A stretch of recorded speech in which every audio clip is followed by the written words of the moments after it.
From the banks of Dewey Lake, it's the Dewey Pod Monster.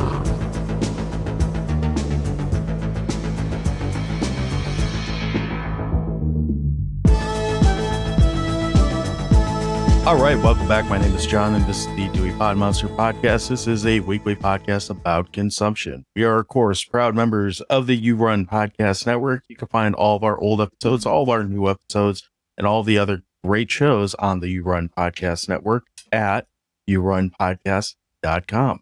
With me this week is the host of the Dewey Pod Monster podcast. His name is Sean. And Sean, how are you doing today? Yeah, John, but I know karate. That's all you need. That's all you need. I know it's been a long time since we've chatted last. Those of you at home won't know this, but Sean, what have you been watching over the last few days since we last spoke? I will start off with something that you talked about last time we spoke, which was I'm Chevy Chase and You're Not. I got a chance to finish it. In case you didn't hear the last episode, John mentioned it. He brought it up in his little What You've Been Watching feature segment thing. And basically, I'm going to reiterate a lot of what John already said. It's a high level retrospective on his life.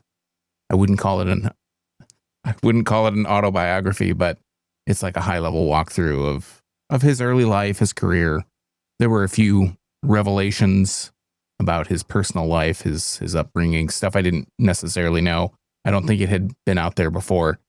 I don't want to get too much into it because it's still a new release and I want people to have a chance to see it. So hopefully, people get a chance to see it if they're interested, and if they're not, then don't worry about it.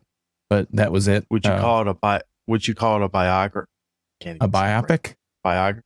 Yeah, no, biopic. I would call something like what is that? But I would call something like Bohemian Rhapsody a biopic. I wouldn't call. Really? Yeah, that's a movie about someone's life. A biographical movie about someone's life, fictionalized, or that Elton John. I'd call it a mockumentary, but okay. I haven't seen that one. I'm not even going to get I'm not even going to get into it with you about it being a mockumentary. That's ludicrous. And it's true. And I know you're just saying it because it makes me mad. So I'm not going to even take your bait. Not going to take your bait, John. That being I actually wasn't trying to bait you, but okay. Okay. Let's press on. I feel next week we'll be talking about the movie Bohemian Rhapsody, apparently. I feel like you're still baiting me here. So anyways, with that being said, I still really don't feel like there was much of heavy critique, and I don't feel like there was a lot of footage. I expected there from our conversation last week that there would be more footage of like public blowups that he had. I mean, obviously there was the whole community thing and the whole, what was the other like big controversy that was in there about, him not being on the SNL 50 and whatever. Oh, yeah. I think if you're interested I feel in like Chevy that was Chase, only a controversy to him. I don't feel like anyone else at that point felt like it was all that controversial. I feel like Alan Zweibel talked about it as if it was a big controversy, but he was like a writer. Martin Short said it too, or something like that. I feel like he didn't even seem like he was all that sympathetic about it. Just kind of like, he didn't make it. Yeah. Whatever. If you're interested in Chevy Chase, go watch it. I mean, it's worth it if you're interested in him as a person or his career or whatever. And then on from that, the next thing I'm going to talk about is actually, they're all documentaries that I'm going to talk about this week. But the next thing is a documentary. It's called Bathtubs Over Broadway. It's from 2018. And it is about Steve Young, not the quarterback Steve Young, but Steve Young was a writer for Late Night with David Letterman. I don't know if he was like the head writer, but he was a writer that had been on the show for a long time. I'm thinking like 20 years or so. And it pulls back the curtain, or he pulls back the curtain on what he calls industrial musicals. So what that is they're these like big Broadway style shows that corporations like McDonald's or Ford or GM or Xerox, like really big American companies, would put on these Broadway style shows for their salespeople, like at these big, sales kickoffs, sales conferences, pep rallies, essentially for salespeople. The movie kind of starts with the discovery of some of these things that they would do. They had this segment on the David Letterman show called Dave's Record Collection, and they would play these songs. So it might be like songs about diesel engines that were made for like Detroit Diesel or something like that. It's these big companies. And it sent this guy, Steve Young, out to these different record shops, and he was always trying to hit people up to see if they had any of these records. And the records were put out, they were really put out as souvenir records for people who attended the shows. It wasn't meant for public consumption. They weren't supposed to be for resale. So we would find them in these old, resale record shops, secondhand record shops and stuff. So there's a lot of talking head interviews with people who are collectors, people who are performers, people who were even composers of the music. And they were people that were known as Broadway composers. So it wasn't just some person internally in the company that was like, I know how to write I'm good at poetry. This is something I like. It was like people who went on to do big things. And they had talking head interviews with people like Jello Biafra is a collector of this kind of stuff. Really? Yeah. I thought that was really interesting. They had interviews with Florence Henderson. Have you heard him talk much? Have you heard him? No, not outside of this. He's, so I'm going to sidetrack here, so I apologize, but he has I wouldn't go as far to call it weekly. It's basically whenever he feels the need to get up on his soapbox, but he's got a YouTube channel where he does essentially where he spits his mind, for lack of better wording. It's just WWJD, and it's obviously what would Jello do. Yeah, he's wearing the same t-shirt that he's been wearing with that on it. It's got a hole right under one of the tits. It's kind of funny. Obviously, as a guy who grew up, punk rock and all that stuff, I have a respect for Jello Biafra. That said, you get that guy going, and he might say some stuff that's pretty interesting, but holy shit, can he go off on a tangent when he chooses to. But he's pretty well spoken most of the time. Yeah, he seemed pretty well spoken on this. They had, at the end of this movie, they have a whole routine, like a song and dance number that they do at the end of this documentary, and he's in it. So I thought that was kind of interesting. But anyways, they had people like Jello Biafra, as I mentioned, Florence Henderson from the Brady Bunch. She was in a lot of musical theater back in the day. She's passed since, and they had Martin Short. They had just other people who were fans, people who were, like I said, people who were involved in the creating of these musicals, essentially. And the documentary has archival footage of some of the performances when they're available, which are amazing. It's amazing to watch this archival footage. And he reaches out to the people who were singers, performers, composers, people who were involved in it to get their background stories. And eventually he befriends a lot of these people. There was one thing I thought was really interesting that was said. It was said that there would be more money spent on some of these productions than there were real Broadway musicals, to bring them. And they'd only run for a couple days because it might be a different show per day of this conference that they had. I have to say that I can't think of another movie in this that I've seen this decade. So in the 2020s, this is my favorite documentary that I've seen this decade. Yeah. It's not made this decade, but it was a really, from the get-go, I learned about the documentary from an old interview that Steve Young was on for Found Footage Fest. And I was they were talking about fast food or something. And he mentioned this movie. And then as soon as I started watching it, I knew within 10 minutes, I was like, this is going to be a special doc. And yeah, I would say it's my favorite documentary I've seen. And I've seen a lot of fucking documentaries. So I would say it's probably my favorite of the 2020s that I've seen of this decade, I guess. And then the last thing I'll talk about is one that was another documentary, a short documentary, an hour long. It was originally aired on Vice. I don't know the year that this was initially aired, but it's the full thing's on YouTube on their on Vice's YouTube channel. It's censored, but it's called The Manor, and it's inside a small town strip club. And it's a documentary about a strip club in Guelph, Ontario. That's a family-run business, and it kind of runs through the dynamics of this family. So the father started this business. He still runs the business. He has two sons.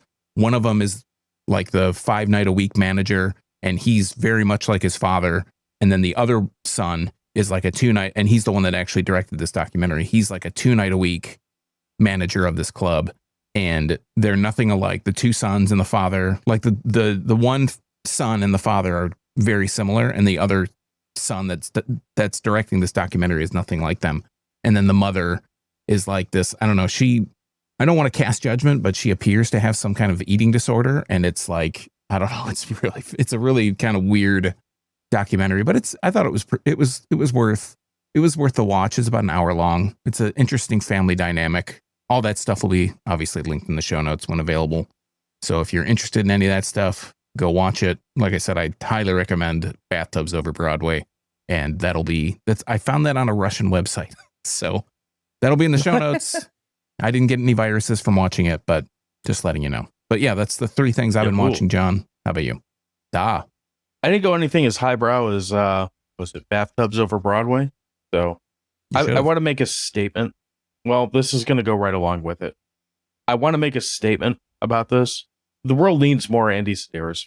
Point blank, all there is to it. I watched Day of the Warrior, which I'm pretty sure Hard Ticket to Hawaii is the only one of his movies we've talked about extensively, isn't it? This is the same vein as that, same as Malibu Express, same. If seen one of his movies, I kind of feel like you've seen, like from the handful that I've watched, I feel like if you've seen one, you've more or less seen them all. But this one, it's Day of the Warrior. It's about a CIA agent that breached some computer and there's some hackers or some bullshit. And all these big-chested women have to save the day while continuously taking their clothes off every other scene. Like there seems to be a hard timer of like, okay, we've gone 2 minutes without any boobs. Get a nipple in there. And then, 2 minutes will go by. Okay, we haven't blown anything up in about 2 minutes. Blow something up. And it kind of teeter-totters through that for quite a while. There's a character in this movie that is a wrestler. And by wrestler, I mean like professional, like WWE style wrestling, not like actual wrestling, And so there's 2 things about this that are funny with the wrestler. He has like a Native American gimmick.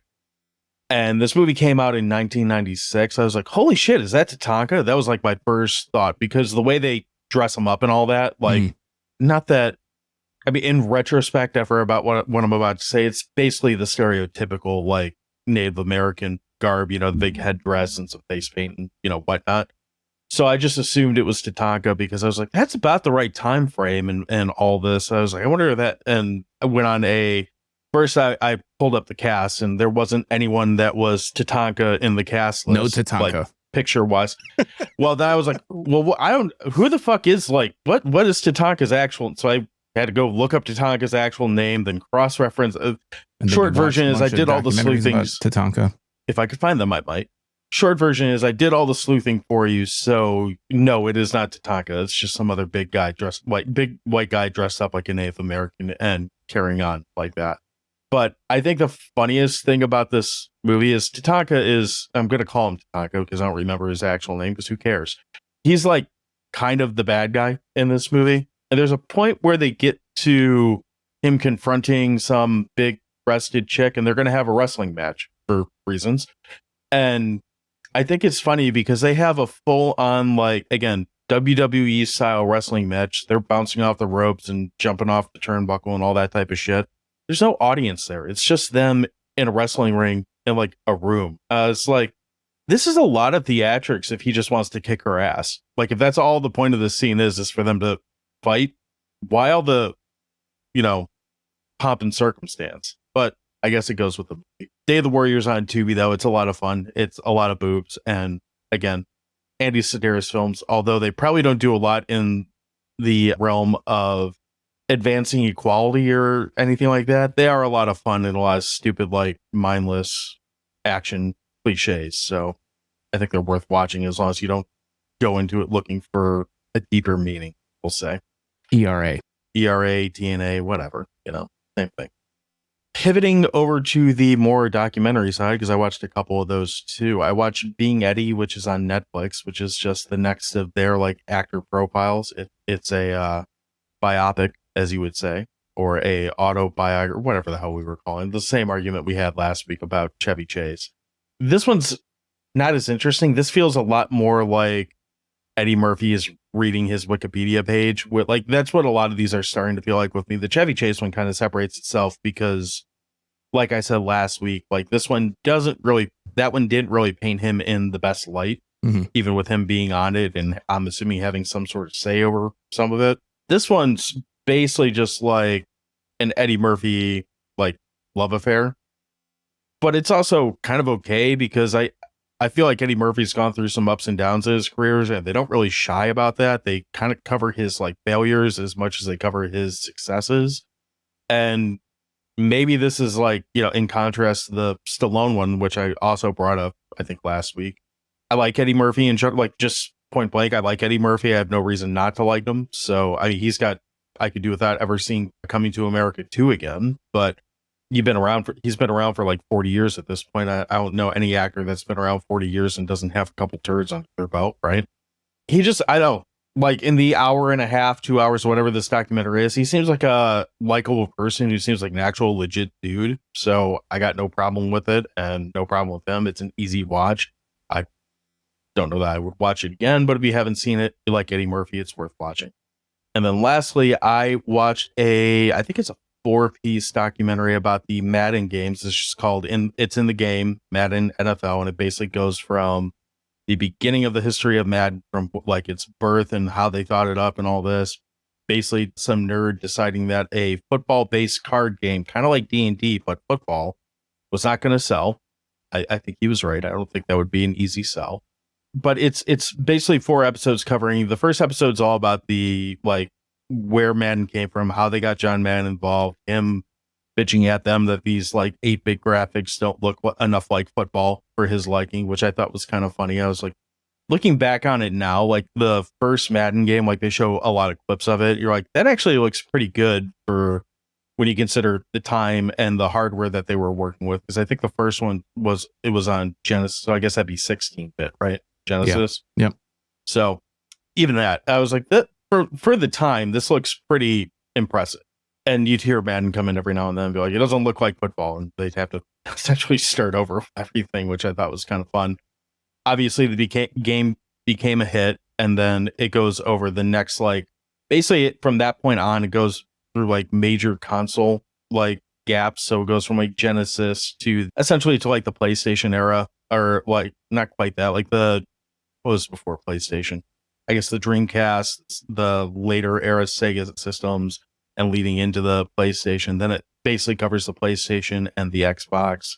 And then it finishes up with like the current state of Madden and what they're doing with the game now. You see a lot of players that are coming in for, different promotional stuff, different stuff where they're actually doing the motion capture things and whatnot.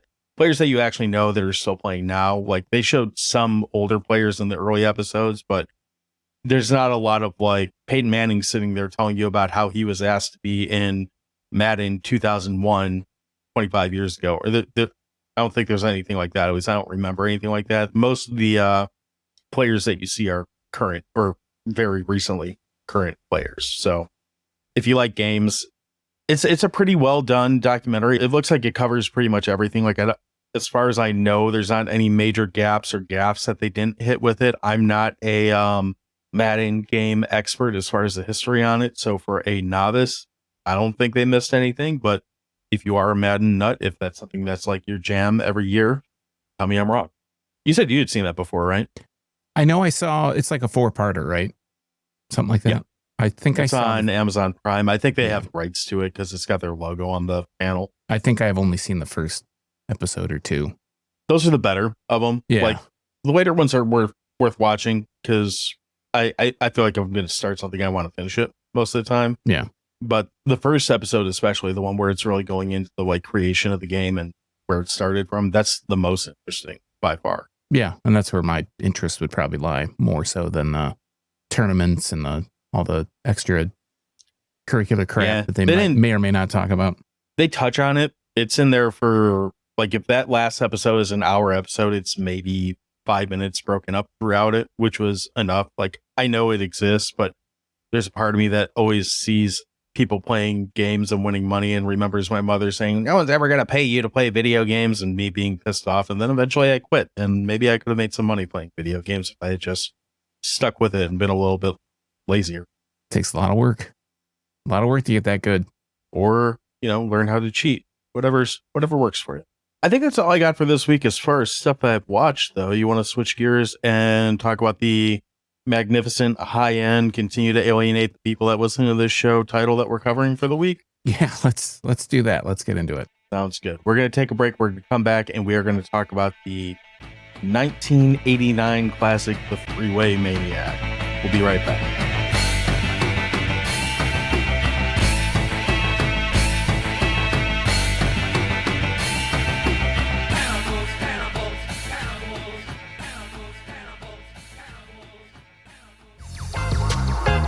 Hey, if you love unpredictable conversations, weird hobbies, TV obsessions, music rabbit holes, and all the stuff you didn't even know you cared about, you've got to check out WTF Are You Doing?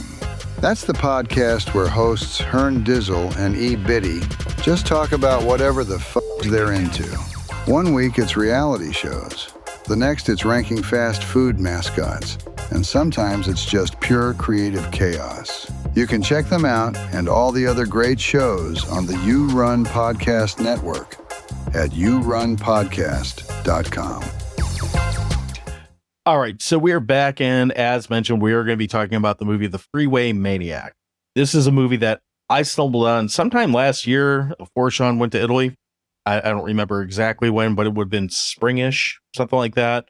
So I know this is not a first watch for Sean. This is a first watch for me. I was respectful and waited until we were going to cover it to watch it. But before we dive into that, we're going to dive right into our third-party review. This one comes from Connor, and Connor gives this movie 3.5 out of 5 stars. It's on Letterboxd. And Connor says, bro does a 40-foot flying elbow drop in the first 10 minutes of the movie. It's sick as hell. Kill count is like over 20. That's it. That's the whole review. I'm surprised you could even find a review, a user review for this. So a third-party review, TM. I'm finding that when Rotten Tomatoes shits the bed, that Letterboxd is usually a good backup. And this one, the last couple have been from Letterboxd. So take that for whatever it's worth. Sean, who's in this movie? We'll get to that in a minute. What is this movie about? All right, so for that, we go to IMDb, this website about movies. It's like a database or something. And I typed in the words, The Freeway Maniac, and that brings up a film here from 1989 that gets an R rating. It's an hour and 35 minutes long, and it gets a 4.0 out of 10 on their IMDb rating scale with 294 whole reviews or ratings, I guess.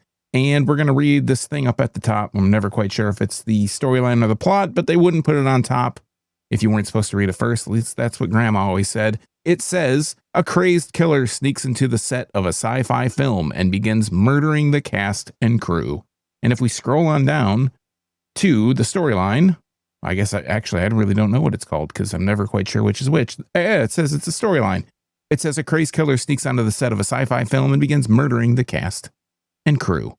Man of many words. So, I mean, before we get into the cast, I'll tackle Cliff Notes on it because I don't think mine's that much longer. My Cliff Notes for this, or my summary on this, is basically a maniac murders his way out of a psych ward and proceeds to kill pretty much anyone in his path. Occasionally, he's on the freeway. Yeah. That's about it. I don't even know if he's ever on the freeway. He's on a highway. He's on a road. He's on a paved road. I can guarantee that. Yeah. So, who's in this movie, Sean? Is there anyone that, I mean, I only noticed 2 names in this movie, but is there anyone in this movie that you want to mention? I mean, not really, but I'll bring up a few people because I feel it's my obligation. First off, I will mention James Jude Courtney, who plays our freeway maniac, Arthur. He is probably best known, other than this movie, of course, because who wouldn't know him from this movie? He's best known as The Shape, aka Michael Myers, in 2018's Halloween, then Halloween Kills, and then Halloween Ends. We've got Miguel Norwood, who plays Russ. He was disco dance skater in Disco Godfather with Rudy Ray Moore, and he's got the best show reel on IMDb that I've ever seen. It's like a Windows 98 screensaver with the 3D text, but it has an additional beach ball that bounces around on it for some reason. That's pretty cool. And then we have Buddy Daniels Friedman, who plays Buddy Boy. He looks like NoHo Hank from Barry, and he was Potato Head in an episode of It's Florida Man. And then I want to mention there are 2 people in this movie where I feel like someone, either favors were done or blackmail was had on someone, because we have Clint Eastwood's daughter. She gets blown up in a scene. And, she gets speared in the back. And then we have Bruce Boxleitner's sister in a truck that blows up. And we have original songs by The Doors' own Robbie Krieger in this movie for some reason. Don't know why. He didn't re-release them ever until like really late. It was like 20, 30 years later that he finally released these on their own, the songs from this movie, probably because nobody knew that he did them. I mean, I don't even know why you would release the songs. Of all the things that you could release from this movie, the songs are not at the top of my list, but hey, whatever works for you. So, Hey, John, can I interrupt you real quick? Do you remember the salad days of like a few weeks ago when we were talking about Lethal Weapon? We talked about Die Hard. We just talked about Kill Bill 1 and 2. And now all we're these talking about movies with great music. And now we're talking about Freeway Maniac. So clearly we dislike someone or ourselves. I'm not sure which. Maybe a little column A, maybe a little column B. We'll see how it goes. That said, there are things to like in this movie. So let's start there. What do we enjoy about this? Because I actually do think this movie has some things in it that are kind of ridiculously entertaining. I'm going to go ahead and start us with things that we like. And I like that the psych ward that this guy's in to start with has mandated state smoke breaks provided by the psych ward. Like that might have been the thing that I was like, wait a minute. We'll come back to how this movie opens maybe in a minute here, because I did write a note about that too. But they cut to this, again, insane asylum, psych ward, whatever we're calling it. I don't know what the PC term is for that these days. I don't even know if they still exist. But the orderly or whatever has basically got like a cigar box full of cigarettes and is basically like, get over here, you guys, we got cigarettes for you. It's cigarette break time. He's just lining them up and lighting them up one by one. And I was like, that's got to be one. I mean, that kind of makes sense. Like, it's probably easier to just give them a cigarette every couple hours than it is to deal with constantly fighting them not to have it, because I'm sure they'd find a way to get them anyway. But I don't know. There's something about it. I'm like, that's kind of charming. Like, they just give it to them, and I don't know. It's almost like they get treated better than most hospitals of this sort in that day and age, just because they're giving them cigarettes. At least. They're not beating them, and they're giving them cigarettes. Not too bad. Well, I mean, could be worse. Yeah, so, I mean, these people are like mentally unstable. They're not, at least that's the part that they're playing. They're like severely mentally disabled people, you know, criminally insane or whatever. I don't even know if, I don't see, that's the thing. Like, I don't know, and not like it's even worth getting in that deep about it, because it's, you know, we're talking about the Freeway Maniac here, right? We're not talking about like One Flew Over the Cuckoo's Nest or whatever, but there are just characters that are, you know, one guy has a wig and he's just kind of, he stammers a little bit, and another guy sings to himself and he carries around like a, just want to have like a broken foot or something. Maybe, I don't know. He's got like one of those like things you put your knee on and wheel around with, whatever they call it. Like, like a crutch, but like on a wheel. I don't know. Yeah, little cart. Yeah, scooter thing. Put your broken leg on. Yep. Yeah. And zip around on that. So I thought that was interesting. But that comes after the opening scene, where the first thing I wrote on this, and this is like 20 seconds into this movie, is just 3 words. Cookie time. Is this sex? Cookie time. Oh, I thought you were going to say it's cookie time. Is this sex? This movie starts with like, I mean, this movie is basically just another Halloween ripoff, like in a lot of ways. Yeah. And not just because they have Michael Myers in this movie, and he has his first like Michael Myers Undertaker like sit up after getting dead. Spoilers. But this opens with this like raunchy, like, I guess, couple trying to fuck on the kitchen table. And the whole time I'm watching it, I'm like, okay, they're clearly horny, but if the idea is sex, you're not lined up for anything to work with anything here. I don't understand what's going on. Yeah, and he's like really roughly like pulling at her underwear, but not down. He's just like rubbing his hands on it, and she's rubbing her hands on his back. Like, it's almost the childhood idea of what sex is, maybe like, oh, when 2 people love each other, they just rub on their clothes, or, you know, something. It's not, it's weird. It doesn't quite line up. It's not, you're like, if you're going to have sex, why are you wasting all your energy, like rubbing each other's underwear?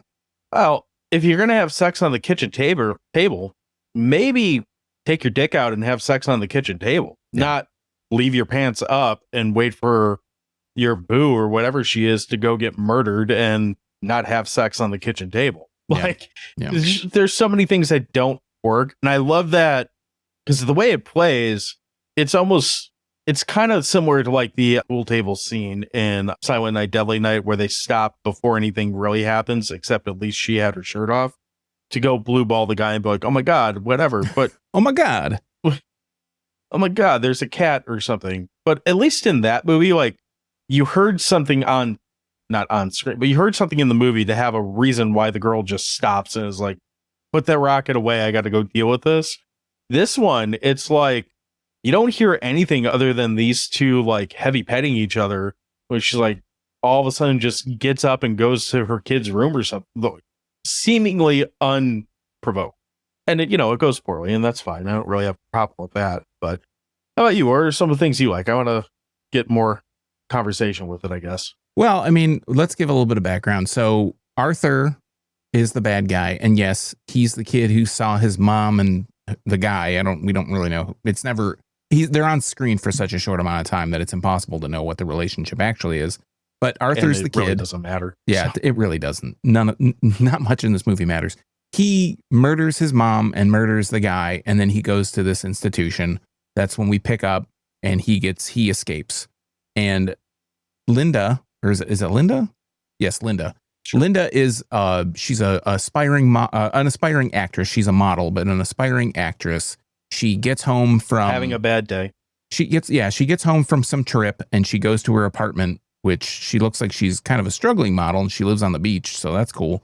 She goes to her apartment. Her boyfriend's having sex with some other woman. She leaves, calls her agent. She missed some audition. He says, yeah, why don't you collect yourself and call me in a couple days and we'll figure something out. So she goes for a drive. Her car breaks down. She gets, and this is leading to my first one of very few. She gets to the gas station. Her car breaks down. She walks to a gas station. These two horny, bumpkin type dudes. And she's insisting that they fix her car as soon as she walks in the place. And they're like, we got this other car, this truck we got to fix first, and we'll get to yours. 5 minutes later, she's like, when are you going to fix my car? Lady, they just told you they got to fix this truck. Roscoe's fixing the truck. He's got to fix the truck before they can work on your car. But then in the meantime, that guy makes some sexual advances towards her. And the situation goes from very bad to extremely worse for her, because as she's running away from Roscoe, or whichever the guy is, Arthur pulls up in a car that he stole from someone that he killed, and he's trying to get gas or something, and she goes up to the car, Mister, help me. And then he gets out of the car and instantly goes after her and tries to murder her. So, out of the frying pan into the fire for her. But from there, it's like Arthur almost kills her, and he starts to imagine that Linda is his mother. So then he gets taken out. And the entire rest of the movie is Arthur obsessing over this woman because he thinks she's his mother. And he basically attempts to kill everyone in his path. I just thought it was it's ridiculous. I thought it was really ridiculous that she's like, I just got here. Are you going to fix my car? When's it going to be done? Lady, they haven't even towed your car. Your car doesn't even exist at this gas station. She also hasn't told them what's wrong with the car. They've never even seen the car yet. But fix it. But one of the bumpkins is Jim Morris, which I thought was entertaining because he is noted country bumpkin for hire. You probably know him from the Blues Brothers, which I was like, holy shit, that's Bob's Country Bucker guy. Just plays a hillbilly and everything, doesn't he? You skipped over some of the good stuff, though. I thought his breakout of the institution was pretty amazing because I started with them the mandated smoke break where they're giving everyone their smokes for this break. So they get to Arthur's door, they go to open it, and what's he have, a chair or something? Yeah. And he just, the second the door is unlatched, it's not even open, he just comes barreling through the fucking door. I laughed audibly when he crashes the door and strangles this guy, strangles the shit out of him. The guy pleads for mercy by saying, it's my first day. And he just bashes his head. Yeah. He just, which is also kind of comical. And then he goes, and he's basically, we're getting to that. He basically turns into the Terminator, or Michael Myers, I guess, for, a more accurate comparison, and kills pretty much anyone who isn't a patient of this facility. I like how he's selective about who he kills. He kills, you could almost make this statement, he kills anyone who he comes across in this movie, unless they're a dog or a mental patient. Everyone else is in trouble. As he proceeds this breakout, there's some, typical shitty 80s movie chase montage going on. But as our guest reviewer mentioned, he ends up on, I guess, the roof or something it's got it's a tower, very vaulted, tower or something. That's what I was going to say. Looks like a bell tower, and I don't remember if there is or isn't a bell. It really doesn't matter. But he is 40 feet up, and he proceeds to throw this guard off the tower. The guard lands, and he's not quite okay, but not quite dead yet. And he literally does a Macho Man atomic elbow from 40 feet up. Yeah, he does a frog splash. Lands on him, kills that guy, and just gets up and wanders off to continue his rampage. Which this whole escape scene, I'm like, all right, we're 10 minutes into this movie. If this is what this movie's going to be, I'm not complaining. Yeah, I didn't mention any of that because that's not in my likes column. That's all in my it's in my notes. It's all in my dislikes column. Okay. Like, I don't know.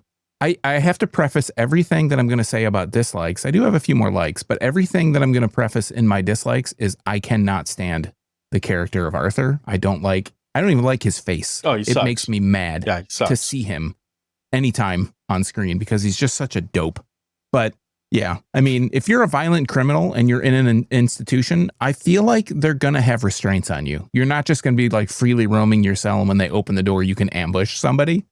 But I did find it. They're certainly not going to give you a detachable chair that you can use as a weapon. Throw whatever it was at the door as it opens. And yeah, I the guy, it's like his first day, and he's a horrible actor, and he's like inches from the other guy's face. Like, he won't look at the camera like two normal people walking down a hallway or walking in the same, like they're facing the same direction. The new guy's like pointed directly at the guy. The thing that I wanted to point out is that the two of the guards or whatever, two of the people in the institution that are like the orderlies, or one of the guys handing out the cigarettes and the other guy, they don't die. They're not killed. Because when Arthur gets put back in that same institution, it's the same two guys that are walking down the hall talking about Arthur again. Like, oh, these drugs. You talk about when they do his evaluation? He's on the gurney, and I thought that was like they're the same two guys. I thought that was like a flashback. No. Okay, I thought it was a flashback. It's the second time he gets because he's at the parole board or whatever it is, and he's freaking the fuck out. That's what I was going to say. Since we brought up the evaluation that he gets, or the parole board or whatever. Yeah. Holy shit. What an amazing evaluation this is. Basically, they ask him like 3 questions. They ask him like, how are you feeling? He says, fine. Something like that. Then they ask him like, oh, are you having nightmares? He goes, nope, no nightmares. And then they're like, say something, like they really like obviously try to trigger him. They're like, ask him something like about his mother or something like that. And he just starts freaking the fuck out for like the rest of this scene. He has all the pictures of Linda from the newspaper, and he thinks that's his mother. So he flips the fuck out. Don't take my pictures. We're not going to take them, bud. We'll give them right back to you. But what do you think about so and so? And then he just like freaks the fuck out for the rest of the just shaking his head all over. He's going to like blow the restraints off. This kind of movie feels like the kind of movie where he would blow the restraints off, and they would like, I don't know, Billy club him in the head, knock him out, and then give him the drugs that they claim he's immune to them or something. I don't know. So whatever the fuck they say. Yeah. So, I mean, that's essentially what they say. What else? You said you have more likes in this? I mean, just kind of passing scenes. They're basically, I can wrap them all up in about 2 sentences. There are 2 random encounters that he has with people. So the movie progresses, and Linda gets a part in this like shitty Z-grade sci-fi movie, and she goes on TV. This is in my dislikes column. She goes on TV because they're like, oh, Linda, whatever her name is, she survived the attack from the Freeway Maniac. They don't call him that, but the Maniac Killer. Yeah. And she's like, yeah, I'm gonna star in this movie, Astronet, and it's gonna film in Barston County, recording at 1-2-3-4 Bill Street or whatever. Yeah, Main Street, Anytown, USA. And Arthur happens to be watching TV at that exact moment, and he sees her on TV, and he knows where she's going to be. So now his journey, he breaks out of another, the same institution again, but in a different way. And he goes to that place to go get her. But there's 2 confrontations that I found very amusing. And there's one, first off, the fat fire marshal walks in, and Arthur's has a fire, and he's roasting food or whatever. And the fat fire marshal just wanders in. He's like, hey, I'm the fire marshal on this movie. And hey, what you got cooking there? It smells good. Oh, is that a bird? What kind of bird is it? It smells good. Hey, that really smells good. Can you mind if I smell it? And he sits down, and Arthur murders him. The other thing is the construction guy who's like, I don't know, he's eating his lunch or something with his lunch pail, and there's just all this lumber around him. That's how you know he's a construction guy. That's like the only indication that you have. And he's eating his lunch, and Arthur comes up and tries to kill him from out of nowhere he has like a chain. It's not the chainsaw. He has like a sword or a knife or something. And the construction worker guy has a 2x4, like a huge 2x4. And he's like, they're fighting with it. And he hits him with the 2x4, and he just hits him with it and runs away. Is that the chainsaw scene? Chainsaw. Okay. Yeah. He just kind of I was like, is he going to duel the chainsaw with a 2x4? Right. I don't know if that's going to work. And You never know. I mean, if you Anyway. held it tight, it's hard to put a chainsaw through it. But yeah, he just hits him with it and drops it and runs away. And that's really like one of my, I know we're not going to jump into dislikes just yet, but that's my biggest complaint with this whole movie is that everything starts really kind of cool. And you're like, oh, this could be a cool scene, but they just drop it so quickly. Like Arthur has to be the most powerful killer of all time. And he just like, he disarms these people and he kills them and then that's it. Or he'll just randomly go up and blow something up and then he leaves. There's no like development at all in anything. Yeah, that's fair. So I want to give one more thing that I found really entertaining in this because it's so dumb. There's a scene in a strip bar or a striptease scene that's playing at one point. It's girls dancing and the music that's playing, I couldn't stop laughing at the first like line is something like "she's so stinky." I was like, wait, what? And it just kind of goes downhill from there. I was like, if this is supposed to be erotic, talking about how stanky she is, probably, I mean, whatever works for you, but not my thing. So stinky stripping aside, let's pivot and get into dislikes and see how this goes. So it sounds like you have more dislikes on your list than I do, because mine are kind of summed up in like one major bullet point. Mine are go endless. ahead. Mine are endless. Well, why don't you go ahead and rant and rave about it, because mine will be quicker.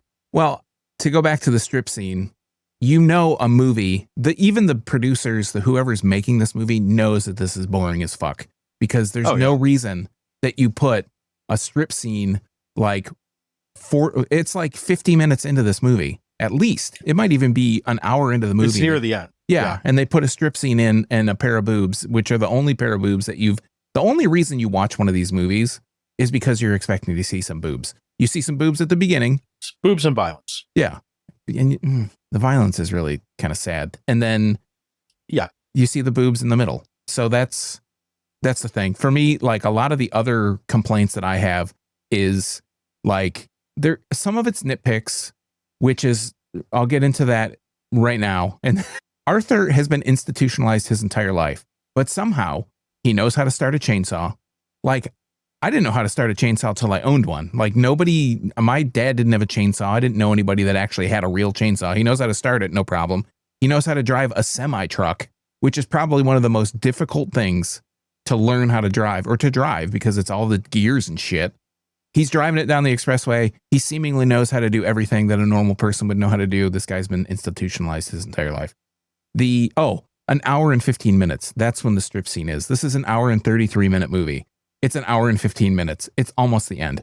So many undeveloped ideas. Maybe they put it in there because they heard movies were about an hour and a half long. Well, I'll get to that too.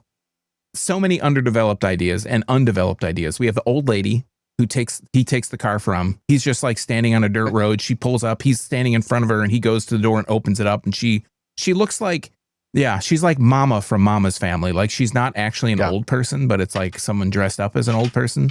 And she's like, what do you need? You're a very handsome young man. And then he just gets in her car and drives off. And she just like shrugs it off. Like, oh, I guess my car's gone. I didn't need that.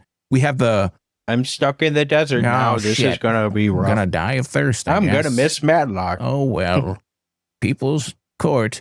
The couple in the truck. She's just rambling off daytime TV shows as she staggers up the road. All my children. Oh, fuck. The people in the truck, no reason. He just blows the truck up. Like we don't even know who these people, they're just two random people in a truck. I guess that's the terrifying part, is that he's just killing random people. The campers, like the Clint Eastwood's daughter and the other guy, he needs to go back to his binoculars and Arthur picks up like a sharp stick and throws it and it spears her in the back, kills her. Okay, whatever. And then he punches the guy to death. All right, cool. Whatever. This has been a criticism for some of these kinds of movies. And I hate to come down so hard on this because this should be a really fun movie, but it's just scene to scene to scene to scene to scene. There is like there's no budget, but there's no story. There's nothing holding this together. It's just Arthur sees a guy, goes in, kills him, sees another guy, kills him, sees a girl, kills her. Like it's lazy. It's very lazy. And it comes down. That's my problem. It's lazy. It never takes the time to flesh out I know they have this like weird sex scene in the beginning, so I guess the lesson is that if you fuck on your kitchen table, you're going to traumatize your kids, and he's going to kill it, and they're going to kill everybody. Right, but like aside from this awkward sex scene to start the movie, there's never really any story at all. It is literally Arthur freaks the fuck out, kills person, moves on to the next scene. Mhm. Arthur, rinse, repeat. And quite literally rinse and repeat, because this guy should be bloody from head to toe, but he usually starts clean at the beginning of each scene. So whatever, anyway, I'm right there with you. I mean, it sounds like you got more to unload on, so I'm going to let you go back to unloading in just a second here. But I mean, you're hitting the heart of it, is that for what this movie is, like, it's hard to be too like shitty to it because it's called the Freeway Maniac. Like there's only 200 some odd reviews on this on IMDb, and there's a reason why when James Jude Courtney was like the biggest slasher in slasher movies for probably a 5-year period there over 3 movies, no one ever usually when Kane Hodder came out as Jason, like people started digging up, oh, he was also in this, he was in that, because he was good as Jason. And I think James Jude Courtney was fine as Michael Myers. That's a whole different conversation. But I never heard people going back into his catalog of like whatever else he did. Yeah. He did this Freeway Maniac. Gotta see that one. Yeah. He does pop up at local signings here at a costume and horror shop that is close to us. So now I kind of want to find something with the Freeway Maniac on it just to make him sign it the next time he's in town. Yeah. But that's a whole different conversation. But no, the heart of it is just that this movie is just lazy as shit. And that's the biggest problem it has, is it's not even that there's like minimal effort. There is zero fucking effort to tell a cognitive story in this movie. And if that's something that you want out of your movies, which is supposed to be a storytelling apparatus, then it's going to be a challenge for you. So, yes. What else is shitty about this? This movie is so lazy. How lazy is it? This movie is so lazy that there are characters. These are like a lot of the characters in this movie. Fire chief. These are the character names. Fire chief, fire marshal, security guard, costume girl, driver of motorcycle, guy and girl camper, lovers in truck, woman in bed, trucker. There are so many characters with no names that mean absolutely nothing, and they mean so little that they don't even get a name. Because they don't matter. They just are like, oh, hey, cool, 1.5-hour movie, kill somebody, awesome. Last complaint before I have my final complaint is, and that's my conclusion. This movie, the story that there is here, in this movie, with 1 day left of shooting, they're filming.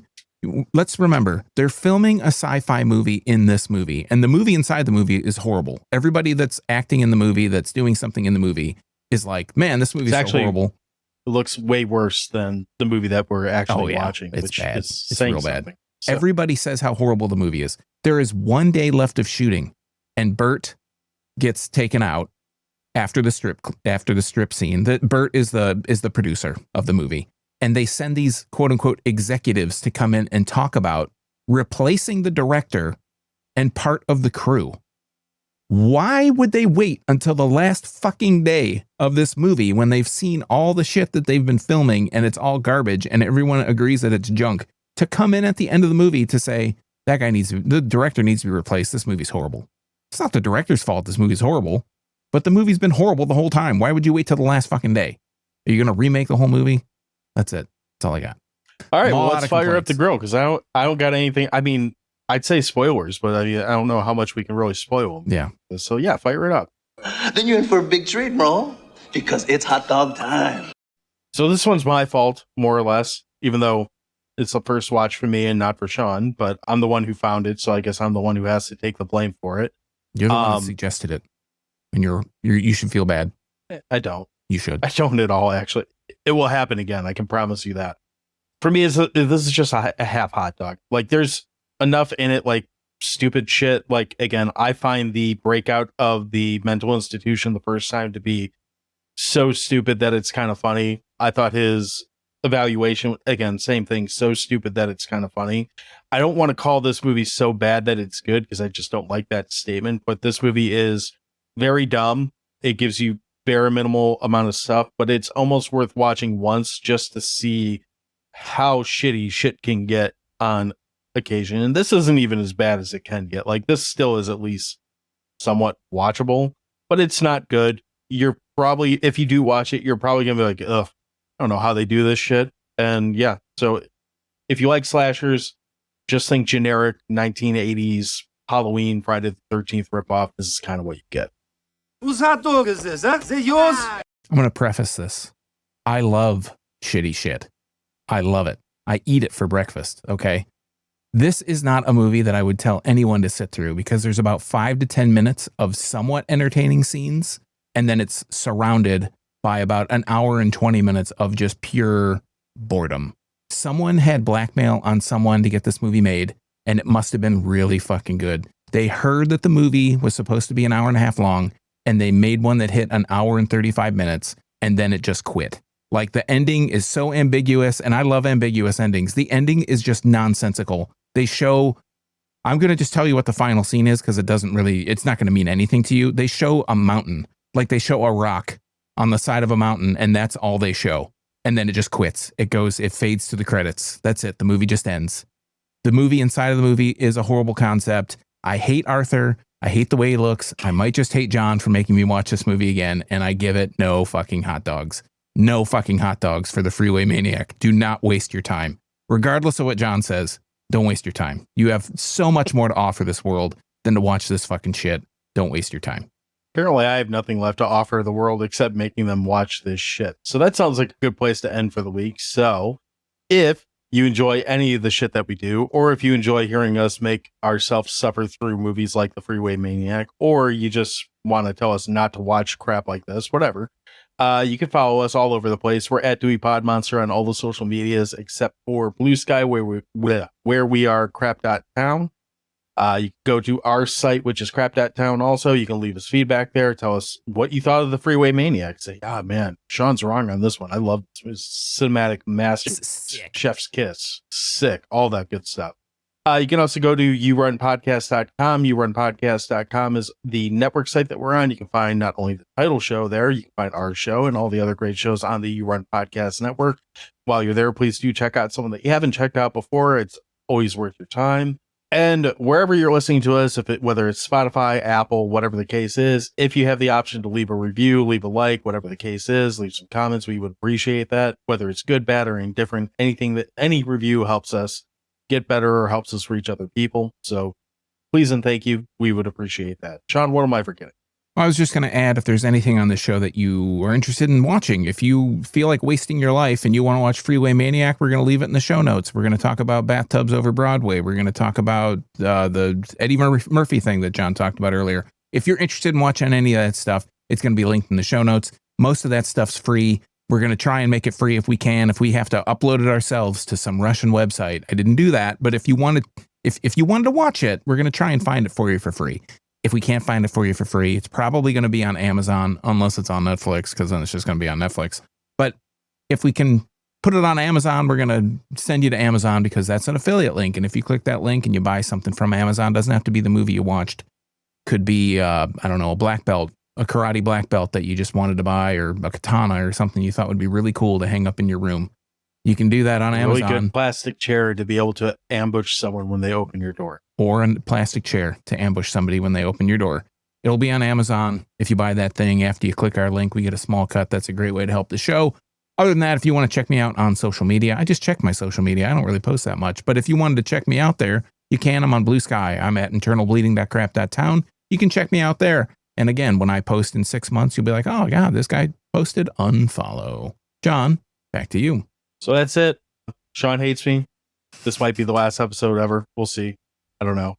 We had plans of doing more episodes, but apparently he's pretty pissed off that we had to watch Freeway Maniac. So again, you go watch it now. You have to go watch it again. I'm sorry. So you go watch it. Let us know what you thought. And until then, have a great week. Swell up, boat horns. Cheers. Yada, yada, yada. We heard movies are supposed to be an hour and a half long. Bird season's over, Butthorn. Blah, blah, blah.